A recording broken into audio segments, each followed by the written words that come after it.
Umakyat na sa mahigit 25,000 pamilya o katumbas ng nasa mahigit 86,000 individual ang naapektuhan ng shearline at tropical cyclone Kabayan. Ayon sa pinakahuling ulat ng National Disaster Risk Reduction and Management Council o NDRRMC, ang nasabing bilang ng apektadong individual ay mula sa 3 rehiyon, 12 probinsya, 43 syudad at munisipalidad at mahigit 200 barangay sa Northern Mindanao, Davao Region at Caraga. Sa ngayon umabot na sa mahigit 82,000 ang pansamantalang sumisilong sa halos 400 evacuation centers, habang ang iba pang apektadong residente ay tumutuloy sa kanilang mga kaanak o kaibigan. Mayroon ding naiulat na isang nasaktan at isang nawawala, pero patuloy pa ang ginagawang beripikasyon ng ahensya sa mga ito. Habang patuloy na humihina ang tropical cyclone Kabayan, patuloy pa na makakaranas ng heavy rainfall mula 100 hanggang 200 milimetrong tubig ngayong araw hanggang bukas ng hapon ang mga lugar ng Surigao del Sur, Surigao del Norte, Dinagat Islands, Agusan del Sur,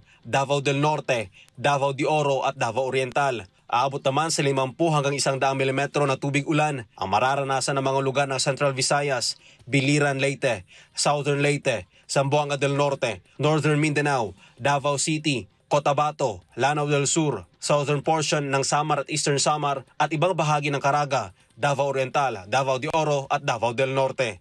Para sa Diyos at sa Pilipinas kung mahal, Almar Forzuelo, SMNI News.